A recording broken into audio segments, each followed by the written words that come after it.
रत्नागिरी पोलिसांची कामगिरी ही नेहमीच प्रत्येक विषयात असेल, प्रकरणात चांगलीच असते। पण गेल्या 2 दिवसापूर्वी जो भाटकरवाड्यामध्ये जो प्रकार घडला त्याच्यामध्ये पोलिसांनी कामगिरी केली ती अतिशय उत्तमच म्हणावे लागेल। आपण सहज म्हणतो ना की लोक सुतावरून स्वर्ग गाठतात, तसाच काहीसा प्रकार रत्नागिरी पोलिसांच्या कामगिरीबद्दल म्हणावं लागेल। त्याचं झालं असं की 4 दिवसापूर्वी भाटकरवाड्यामध्ये 3 दुचाकी अज्ञात इसमाने जाळल्याची तक्रार शहर पोलिसांकडे दाखल झाली। आता भाटकरवाडा तसा संवेदनशील भाग, त्यामुळे पोलीस अतिशय सक्रिय झाले। पोलीस अधीक्षकांनी जातीनिशी त्या ठिकाणी भेट दिली, उपविभागीय पोलीस अधिकारी असतील, शहर पोलीस निरीक्षक असेल, सर्वांनी भेट दिली। आणि मग स्थानिक गुन्हा अन्वेषण विभाग असेल, शहर पोलीस स्थानक असेल किंवा पोलीस विभागीय कार्यालयातील पोलीस अधिकारी कर्मचारी असतील, ह्यांनी सगळ्यांनी टीमवर्क तयार केलं आणि प्रत्येकाने आपापल्या परीने त्याचा शोध घेण्यासाठी सुरुवात केली।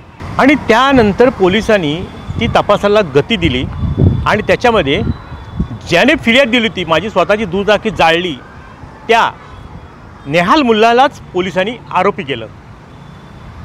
मुळात फिर्यादी जो असतो तो आरोपी होणं फार क्वचित, पण पोलिसांनी तपास सुद्धा त्याच गतीने केला। पोलिसांनी प्रत्येक गोष्टीमध्ये काही गोष्टींमध्ये सुरुवातीपासून नेहाल मुल्लावरती त्यांचा संशय होता। त्याच्या देत असलेल्या जबान्या असतील, त्याचं एकंदरीत संध्याकाळचं त्या दिवसाचा घटनाक्रम, मग त्यामध्ये तो कुठे सिगरेट खरेदी करायला गेला होता, तो कुठे चहा प्यायला गेला होता किंवा तो कुठे वडापाव खायला गेला होता। पोलिसांनी अतिशय प्रत्येकाने आपापली जबाबदारी टीमवर्क म्हणून काम केलं आणि एका क्लूवरती पोलिसांना आरोपी हाच आहे हे सिद्ध झालं।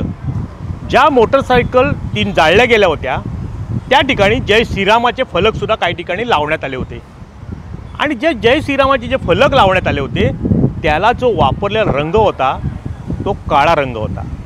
सहसा हिंदू धर्मामध्ये काळा रंग हा निषिद्ध आहे। एखादा निषेध करायचा असेल तर त्याचा फलक असेल तर तो काळ्या रंगात रंगवला जातो।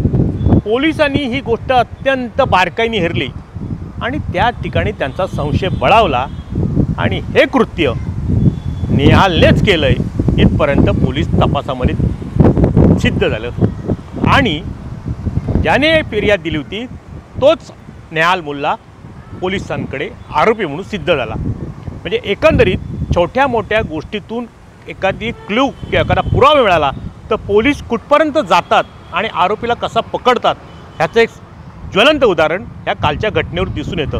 म्हणून सहज म्हणतात की लोक सुतावरून स्वर्ग गाठतात, त्याची प्रचिती रत्नागिरीच्या पोलीस दलाने मात्र प्रत्यक्ष कृतीत करून दाखवली असंच म्हणावं लागेल। टाइम डिले करता किशोर मोरसह दीपक मोहिते, रत्नागिरी।